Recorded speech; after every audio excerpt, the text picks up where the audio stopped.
Shalom dan salam damai kepada semua pendengar renungan satapan firman Tuhan walau di mana berada. Renungan Injil hari ini 2 Oktober 2025 bersamaan hari Kamis diambil dari Injil Matius bab 18 ayat 1 hingga 5 dan ayat 10. Marilah kita hening seketika mempersiapkan diri untuk mendengar Injil Tuhan dan pewartaannya. Sekali peristiwa, datanglah murid-murid kepada Yesus dan bertanya, "Siapakah yang terbesar dalam kerajaan surga?" Maka Yesus memanggil seorang anak kecil dan menempatkannya di tengah-tengah mereka, lalu berkata, "Aku berkata kepadamu, sungguh jika kamu tidak bertobat dan menjadi seperti anak kecil ini, kamu tidak akan masuk ke dalam kerajaan surga.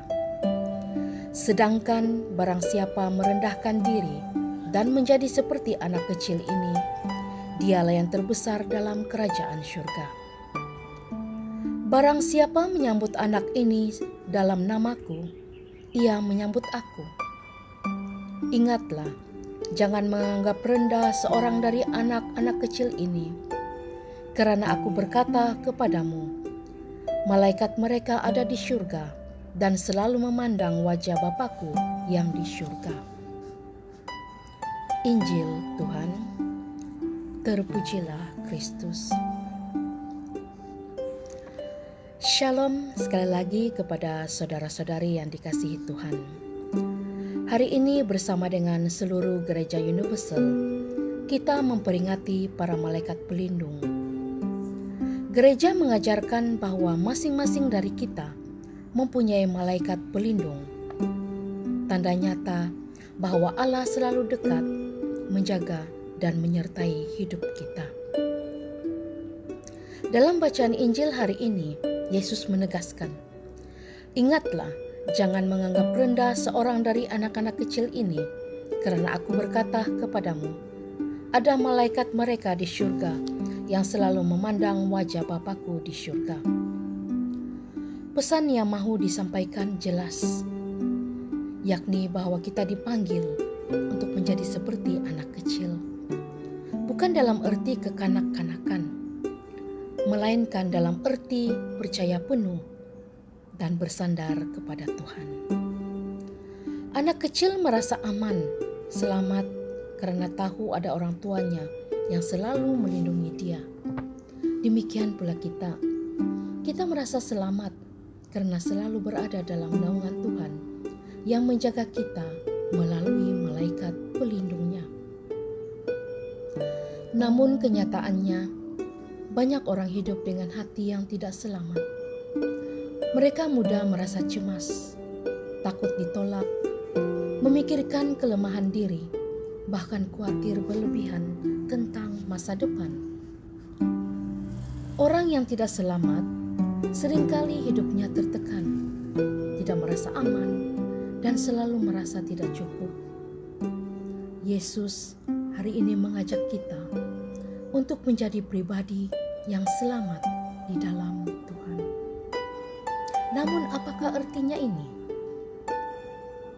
Yang pertama, pribadi yang selamat dalam Tuhan adalah pribadi yang mampu mengenal identiti dirinya sendiri sebagai anak-anak Allah yang dikasihi tanpa syarat. Yang kedua, percaya bahwa Tuhan selalu menyertai melalui sabdanya, rahmatnya, juga melalui malaikat pelindung yang menjaga langkah hidup kita. Yang ketiga, mampu hidup dalam hati kesederhanaan. Tidak sibuk mencari pengakuan atau perbandingan, tetapi yakin bahwa kasih Allah sudah cukup bagi dirinya. Dan yang keempat, mampu menerima diri dan sesama dengan damai, sebab perlindungan Tuhan jauh lebih besar daripada ancaman apapun. Allah sungguh tahu bahwa perjalanan hidup manusia tidak selalu mudah, penuh dengan bahaya, cobaan, dan persimpangan yang membingungkan. Karena kasih-Nya, Allah berjanji mengutus seorang malaikat untuk berjalan di depan umat-Nya, melindungi, membimbing, dan menuntun mereka sampai pada tujuan. Malaikat pelindung menjadi tanda nyata kasih Allah, bukan hanya untuk bangsa Israel di masa lalu, tetapi juga bagi kita yang hidup pada masa kini. Janji Allah tetap setia sepanjang zaman.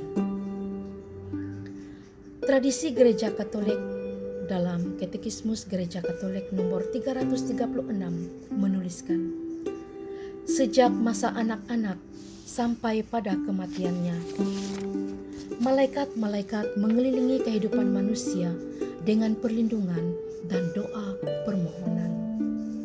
Seorang malaikat mendampingi setiap orang beriman sebagai pelindung dan gembala, supaya mengantarnya kepada kehidupan. Dengan demikian, sejak kita berada di dunia ini, dalam iman kekristianan, kita sudah mengambil bahagian dalam kebahagiaan persekutuan para malaikat. Malaikat adalah pendamping rohani yang tidak kelihatan, tapi nyata dalam karya Allah. Tugas malaikat pelindung bukan hanya melindungi dari bahaya fisik, melainkan juga menuntun kita menuju keselamatan. Mereka menjaga agar kita tidak tersesat oleh dosa, membawa doa-doa kita kepada Allah, serta menyertai kita dalam perjalanan iman. Walau kita tidak selalu menyadari kehadiran mereka, gereja percaya bahwa malaikat pelindung selalu hadir, aktif bekerja, dan berkuasa karena diutus Allah. Maka itu pertanyaannya, apakah kita mau membuka hati untuk mendengar bisikan lembut malaikat pelindung kita? Marilah kita membiasakan diri berdoa kepada mereka setiap hari, agar kita semakin peka pada suara hati yang menuntun kita menuju Allah. Dan marilah pada peringatan para malaikat pelindung ini, kita bersyukur atas penyertaan Allah yang begitu dekat. Kita mohon rahmat agar kita selalu menjadi pribadi yang selamat berkat naungan Tuhan, sehingga hidup kita pun dapat membawa rasa aman, damai,